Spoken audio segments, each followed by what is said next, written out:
সেই রাশেদ খান মেনন এখন কারারন্ধ্র অভ্যন্তরে 6 মাস অতিবাহিত করছেন, কিন্তু এখন তার বয়স 83 বছর।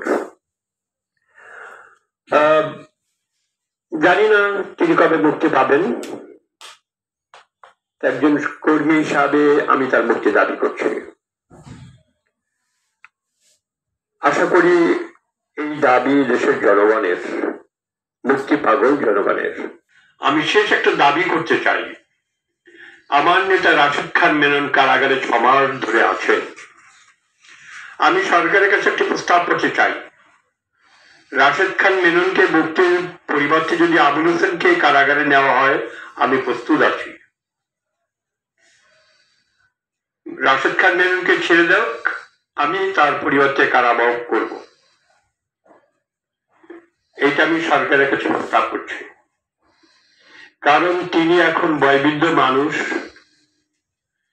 এবং এই বাংলাদেশের স্বাধীনতা, মুক্তিযুদ্ধ, সশস্ত্র লড়াই কি নাই যেটার সাথে রাশেদ খান মেননের সম্পর্ক নেই।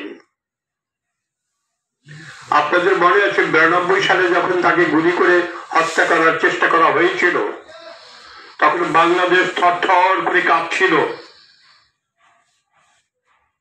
এটা কি এখন যারা শাসন করে তারা ভুলে গেছেন? ভুলে যাওয়া উচিত। ইতিহাস কি এখানেই শেষ? তো বন্ধুরা আমার, আমি আর কথা না বাড়িয়ে আজকের এই মহান দিন 22শে ফেব্রুয়ারি স্বাধীন জনগণতান্ত্রিক পূর্ব বাংলা, এই শব্দটিই ঘোষণা করেননি।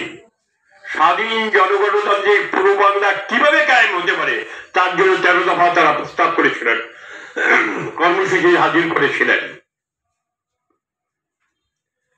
আমি আজকে দাবি করছি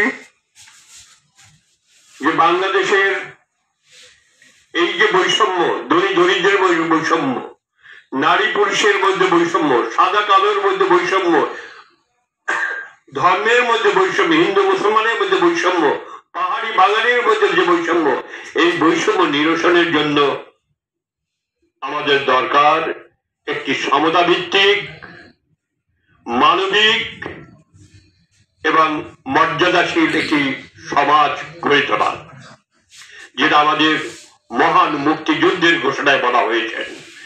মহান মুক্তিযুদ্ধের ঘোষণায় 3টি কথা বলা হয়েছে। যদি বাংলাদেশ স্বাধীন হয় তাহলে বাংলাদেশ হবে সাম্যের বাংলাদেশ। মহান মুক্তিযুদ্ধের ঘোষণায় বলা হয়েছে যদি বাংলাদেশ স্বাধীন হয়, বাংলাদেশ হবে মানবিক মর্যাদার বাংলাদেশ। বাংলাদেশ যদি স্বাধীন হয়, বাংলাদেশ হবে ন্যায় বিচারের বাংলাদেশ। 54 বছরে আজকে সেই ঘোষণার কোনোটাই বাস্তবায়ন হয় নাই।